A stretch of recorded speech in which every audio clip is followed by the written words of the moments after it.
Alors, bienvenue. Aujourd'hui, on va s'intéresser à l'un des voyages les plus incroyables, et pourtant, l'un des plus méconnus du corps humain.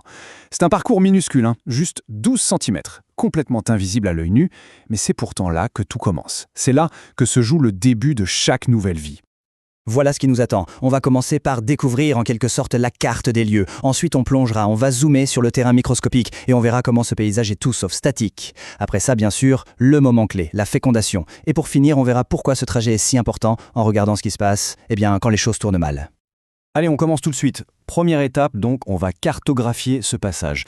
Il faut d'abord bien comprendre l'anatomie, la structure générale de notre acteur principal du jour.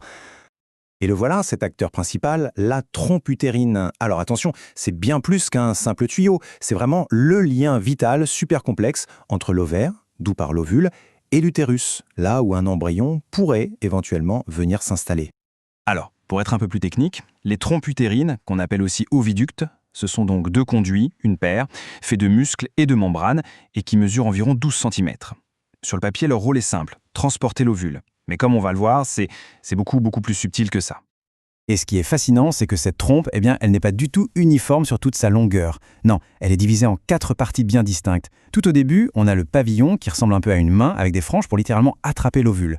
Juste après, il y a l'ampoule, c'est la section la plus longue et, on le verra, c'est la plus importante. Ensuite, on arrive à l'isthme, une zone plus resserrée. Et pour finir, la toute petite partie interstitielle, qui est celle qui passe à travers le mur de l'utérus. Chaque zone a vraiment sa propre architecture et sa propre mission.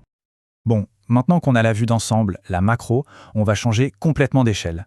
On sort le microscope et on plonge à l'intérieur pour voir de quoi sont faites les parois de ce passage. Alors, si on fait une coupe transversale, comme ici, on voit tout de suite que la paroi est organisée en 3 couches, un peu comme un oignon. Et chacune de ces couches a un rôle bien précis.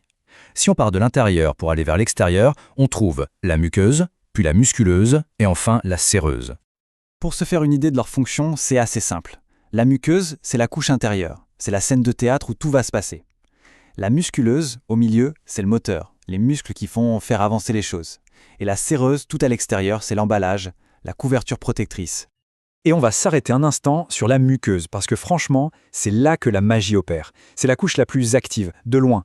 Son revêtement de surface, qu'on appelle l'épithélium, ce n'est pas du tout une simple moquette. C'est une surface qui grouille de vie, un vrai petit monde peuplé de cellules très spécialisées. Et dans ce petit monde, on a 2 types de personnages principaux. D'un côté, les cellules ciliées. Imaginez des milliers tout petits cils, comme des rames microscopiques, qui battent tout ensemble pour créer un courant. C'est ce courant qui va doucement pousser l'ovule dans la bonne direction, vers l'utérus. Et puis, de l'autre côté, on a les cellules sécrétrices. Elles, leur job, c'est de préparer le casse-croûte. Elles fabriquent un liquide plein de nutriments. C'est un peu les provisions pour le voyage, pour l'ovule, les spermatozoïdes et même le tout jeune embryon. Allez, 3e partie. Et là, c'est important de comprendre une chose.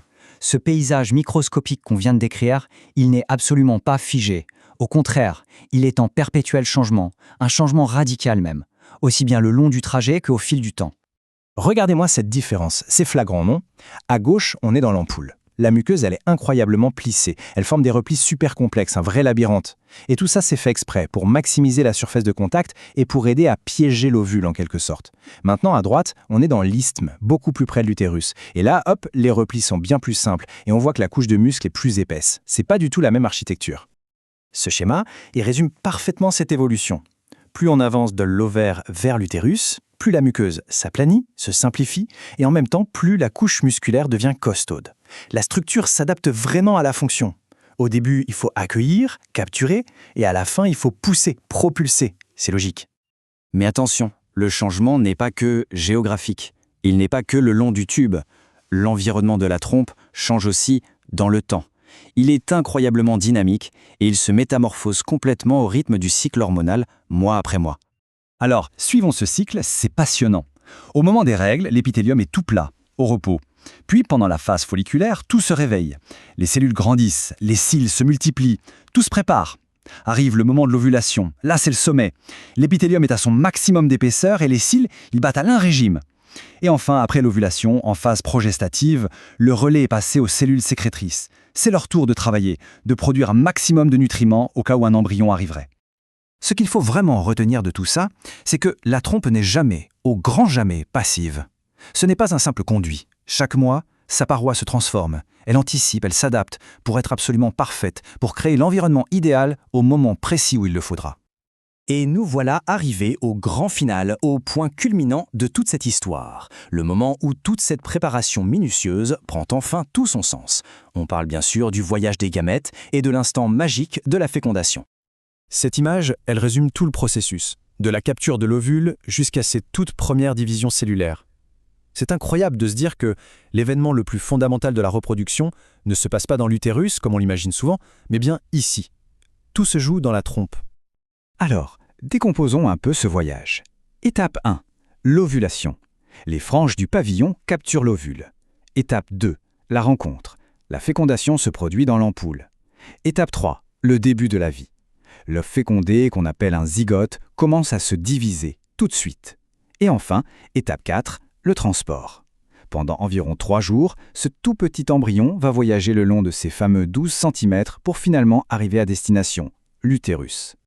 On le voit bien, le rôle de la trompe est incroyablement complexe. C'est bien plus qu'un transporteur. Elle capture l'ovule, elle aide les spermatozoïdes à survivre et à se déplacer, elle offre le lieu parfait pour la fécondation, et elle nourrit l'embryon pendant ses premiers jours. C'est une véritable nurserie mobile hyper sophistiquée. Et pour notre dernière partie, on va aborder un sujet un peu plus grave. Qu'est-ce qui se passe quand ce voyage, si parfaitement réglé, ne se déroule pas comme prévu ?